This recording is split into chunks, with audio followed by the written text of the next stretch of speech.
It was the streak seen across the sky, now seen around the world. This as our 8 News Now investigators confirm Metro actually set up cameras at this home where a family called 911 claiming to see aliens in their backyard.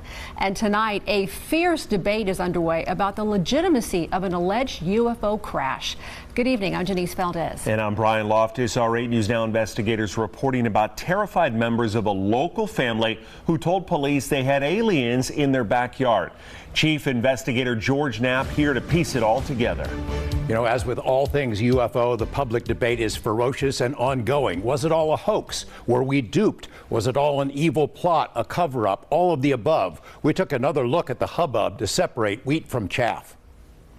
The fireball captured on a police body cam on the night of April 30th was real. The American Meteor Society says witnesses reported seeing it all across the West, from northeastern Utah to Southern California. Another Las Vegas resident sent us a video of the same object recorded on her home camera. Investigation by Nexstar station KLAS. As the story of the Las Vegas incident spread across newscasts and social media, one of NASA's planetary defense officers weighed in to say it was likely a small meteor that fell to Earth hundreds of miles away from Las Vegas. Police videos obtained by 8 News Now indicate Metro officers were among the witnesses. One of my partners said they saw something fall out of the sky too, so that's why I'm kind of curious. The appearance of the meteor seemingly triggered the events that followed. A frightened family called 911 and told police they had 10-foot-tall alien beings in their backyard. Officers responded to the home minutes later, interviewed the witnesses, canvassed the area, and cautiously inspected the backyard to look for intruders. One thing noticed by the officers was a circle in the soil. In conversations with us and in a podcast interview, Angel, the main witness, suggested the circle might have been created when an unknown object landed in the yard. Social media sleuths have since pointed out that the circular image has been viewable via Google Earth for more than a year. The family told us by phone they had seen suspicious vehicles with men in black types checking out their home. Turns out there is substance to that. A retired police officer fessed up on News Nation that he spent days staking out the house to see what, if anything, unfolded.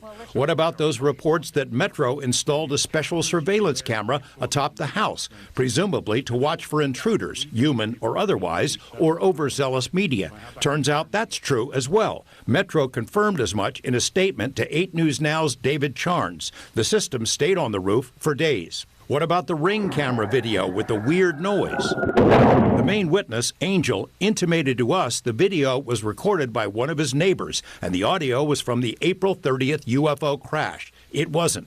The security camera video was recorded in mid-April, according to the man who first posted the clip. He doesn't want his name used, but says the recording was from a fireball that passed over his home in the southwestern part of the valley 2 weeks prior to the alleged alien encounter. The family declined to be interviewed by us, but members have spoken elsewhere and stick to their claims of seeing aliens in the backyard.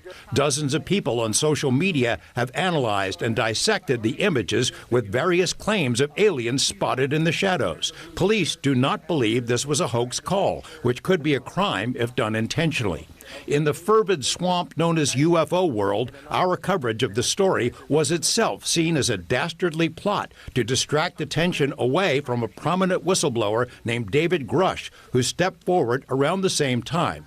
Grush unveiled his explosive on-camera account on News Nation, which is owned by the parent company of KLAS. In spite of the local news story, Grush's story was reported by news media all over the world. Curses foiled again. All right. So what do you make of this whistleblower, David Grush? He first reached out to me about a year ago. We've been in contact ever since. He's the real deal. I mean, he had a distinguished career in the Air Force. Then he went to work for a 3-letter agency you probably haven't heard of, the NGA, which basically tracks everything in space, in the air, in the ocean, under the ocean, on land. They keep track of everything. He has the highest security clearances in our government, and in that capacity, he interacted with something like 2,000 SAP, special access programs, and he learned along the way that we're reverse engineering crash flying saucers, and he's been telling that to Congress under oath behind closed doors, and I think they'll probably bring him back. So it's a pretty intriguing story. A lot like what we've been hearing about out in the Nevada desert for a long time. Right. Of all the stories you've done over decades and decades, this one has really gone worldwide. The backyard alien? Yes. Oh, it's crazy. It's crazy how much email we get, you know. We're not done with it. We'll see where it goes. This is not the last of that story. No. All right, George, thanks for that. Now